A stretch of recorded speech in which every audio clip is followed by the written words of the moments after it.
Today I went to a pro-abortion rally where I had to change my mind. It was a fun experience, but it could have been a lot better for me. I'll give a brief little explanation of what happened, then I'll get into debunking 10 common pro-abortion arguments so you know how to defend yourself when your leftist cousin comes in for dinner. Then lastly, I'll go ahead and go over pro-abortion activists are showing up in front of the Supreme Court justice houses and how that's breaking federal laws. I'm Solomon and this is the Solo Show. Da, da, da, da, da. Alright, so little insert right here. If you guys know how to do any digital content making like logos, music, kind of so I could get an intro in the beginning, that would be nice. Then I could kind of get into my first topic and kind of go from there. And then it will also improve the quality a little bit. So you guys can just go ahead and contact me on Instagram. So first, let's get into the first topic. I want to first start with my experience at the pro-abortion rally in my hometown of Fresno. I basically went there with the change my mind sign. If you don't know what change my mind is, it's basically I got it from Steven Crowder. He's a conservative political influencer, and basically he just kind of goes out there with a table, a sign, 2 chairs, a microphone, and he kind of just has people come sit down. They have one-on-one conversations. It's for kind of promote productive dialogue, and I really like that, so I did that today. So it was a pro-choice rally, and I had a sign that said I'm pro-life, changed my mind. I had 3 people in total sit down, 2 of them which did not stand, but I did talk to them, and then one lastly that did sit down. She was a doctor, Dr. B, really pleasant woman. We kind of just went through, we all talked. So first let's go over the experiences. My experience with the first doctor went pretty well. She didn't want to sit down. She thought it was a publicity stunt, which it wasn't. I wasn't trying to aggravate anybody, but she did bring up good points. We had a pretty good conversation. We left happy. Then my first recording was experience with a woman around my age, I would say. I believe her name was Karen. She kind of stood up, but we did record this one of me just sitting down and asking her questions. We kind of went back and forth for a while. I feel like that was another, really productive conversation, which I really liked. Then lastly, my experience with the doctor. So I did not do good in this one, if I'm going to be completely honest. I couldn't prove any evidence since I didn't have any references or citations on me. There was multiple people kind of contributing to the conversation. It wasn't as one-on-one as I wanted to be with Dr. B. And, we didn't have common ground on where life started. So one thing I would like to clear up before anybody goes out and watch the Change My Mind with her, because I believe it was 53 minutes, we couldn't start off on common ground because I believe life starts at conception. She didn't. I told her I had, doctors, scientists, or science on my side. And I said people from the Mayo Clinic and also Harvard University both kind of backed my beliefs along with multiple other people. Who I was referring to with the Mayo Clinic is Professor Jaime Gordon. He goes on to say, it is scientifically correct to say that individual human life begins at conception. And then the other person I was kind of really trying to quote was from Harvard University. Let me see if I can find it real quick. Yes, Professor Micheline Matthews Roth. I'm not sure if I said that right, but Harvard University Medical School. She's a professor there. It says it is incorrect to say that biological data cannot be decisive. It is scientifically correct to say that an individual human life begins at conception. So those were kind of what I was building off of, and then our conversation didn't go well since we didn't hold the same beliefs as that. So my arguments kind of are grounded from that core belief. So in the future, what I could probably do to make this a little bit better is going out with a reference binder. Steven Crowder does this. He has all his references in a binder that they just take a look at the end of the talk. I could probably do something like that. I just kind of wanted to be more of a conversation. Not really being like, oh, I have these sources, which was my mistake. I'll be fixing that on the later Change My Minds that I will be doing in the future. So with that, let's get into debunking 10 common pro-abortion arguments. So the first being I always hear is a woman has the right to choose, which I agree. A woman does have the right to choose. One of those options that you have shouldn't be killing a baby. You have contraceptives, you have adoption, you have abstinence, and then you have motherhood. I feel like those are 4 choices that you have. So yeah, I'm pro-choice as well then. So then let's get into, pro-lifers want to control women's bodies. I guess that goes back into a question that I asked a lot there. When does the baby become not a part of the woman's body? I believe by Week 5, the baby has their own hands, legs, and eyes. Well, so would that mean the mother has 4 eyes, 20 fingers, 4 hands? No, I don't think so. So that would be at 5 weeks at least 5 weeks, or at most 5 weeks. No, would it be? At 5 weeks, it would definitely not be a part of the woman's body. I think it's a separate human being. So let's get into the next one. Pro-lifers are only pro-birth. They don't care about babies after they're born. I feel like this is something where it's going to be hard to prove to people that I don't care about babies after they are born.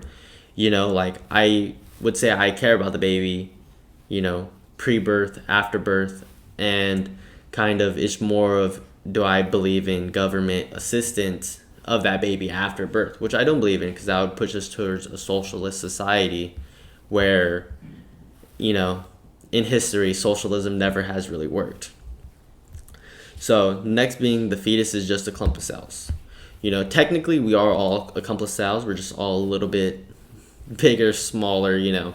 So I feel like it's not a clump of cells or just a clump of cells because, you know, it has its own heart. It has its own blood type. It has its own brain. It has brain activity.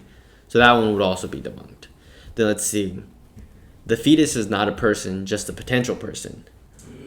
I feel like if you know there's potential life, if you don't consider it already life at conception, then why would you kill it prior to that if you know it will, left to its natural goings, that it would become a human life? And so let's see. Women have reproductive rights, which I agree with. They do. We're not forcing you to have children, you know. I see a lot of people saying like, actually I think that would go with, let's see, let's cut out that one. All right, so women have reproductive rights, which I agree. You know, they have reproductive rights. We're not forcing you to have a baby with anybody. We're not forcing you to give pregnancy. That's not what's happening at all. Then what about rape and incest? Okay, so I see this one quite a bit. So first, this is more of an excuse for the left to kind of bring that in for 2 reasons. The first being, if you ask them like, okay, so if we ban all the type of abortions but make an exception for rape and incest, would they be okay with that? They are not open with that. They just kind of use that as an excuse. And then it also is a very slim minority of cases. It's under 1% now that abortions in the United States are due to rape and incest. So they're just kind of using the minority to represent the majority. And then let's see, women cannot be forced to remain pregnant. They have body autonomy. I think that still goes back to the question, is that really their body? Because yeah, they do have the right to their body. You know, they have the right to get tattoos on their arms. They have the right to get piercings. They're able to do whatever they want to their body, but once it's not their body, then I feel like that wouldn't be their choice to make, whether or not to kill a baby. And then going back to the first part of that is women cannot be forced to remain pregnant. Or I see a lot of people say that you're forcing women to be pregnant, which I think is false. You know, that's like saying like, oh, I ate something and now you're forcing me to digest it. So I feel like that one is also not really of a good argument. And then I see no uterus, no opinion a lot, or they're saying like, as a man, why do you think you should touch on this topic? So the first part I would kind of go into that is like, I wasn't a slave owner, right? Like but I know morally it's wrong to own slaves, or how I'm not a woman, but I know it's a right for them to have a vote, right? You know, we have this thing that I have to be a part of a certain group to know right from wrong, but no matter what I am or what group I'm under, evil is evil and good is good, and killing a baby is evil. And like another thing I just kind of like want to kind of go over is like whether it's a life or not is just this little factoid. By week 3, the fetus has their own nervous system. At week 5, they have their own hands, legs, and eyes. And at week 8, they have their own fingerprints. I feel like just with that one sentence alone proves that it is a life. Then lastly, let's get into what has happened since the draft opinion leak pro-abortion. Oh, said that liner completely wrong. With that being said, the draft opinion leak, pro-abortion activists are showing up at the Supreme Court justice houses. All right, so this one's a little bit longer. So there's been the videos going around on Twitter, YouTube, everywhere you kind of see, Instagram, there's videos of pro-abortion protesters outside Justice Alito's house, Justice Roberts' house, and Justice Kavanaugh's house. What is wrong with this is that it's an intimidation tactic. The way these events has unfolded and how the left wants them to go after today will look like this. It started with a leak. Someone most likely part of the left leaked it to the public to create backlash. And now there's, protests nationwide. There was a protest out at the Supreme Court the same night that it was leaked. So this is kind of create, pushback because it might be potentially overturned. Then you see Democrats quickly try and pass legislation for the choice to have no abortion. Gavin Newsom, the governor of California, in a recent tweet proposed an amendment to enshrine the right to an abortion in the Constitution of California. You have Democrats then trying to pass the Women's Health Protection Act in the Senate.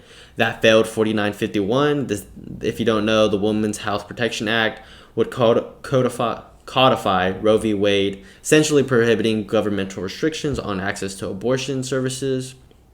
Now they plan to show up to the justice houses and hopefully intimidate the justice to not go through with their overturning of Roe v. Wade. Some justices have come out and said they won't be intimidated. Clarence Thomas is one of those justices. And then let's see. So the way this is going against federal law is in 18 U.S. Code Section 1507, which says, whoever with the intent of influencing any judge in the discharge of his duties pickets or parades in or near a building or residence occupied or used by such judge shall be fined under this title or imprisoned. This is clearly what the protesters are doing, or what they're attempting to do, which is going against the law, but major Democrats aren't condemning this. I haven't been able to really find any, but we cannot cave on the overturning of Roe v. Wade. If we overturn Roe v. Wade, it's gonna trigger laws are gonna take in effect in some states that are gonna protect so many babies' lives. Right now we're over a million abortions in the U.S. per year, and hopefully this number will slash in half after Roe v. Wade is overturned. That's all I have for you guys today. Thank you all for watching through this, and I'll see you guys next week. You guys all have a blessed one. I'll come back with better content again.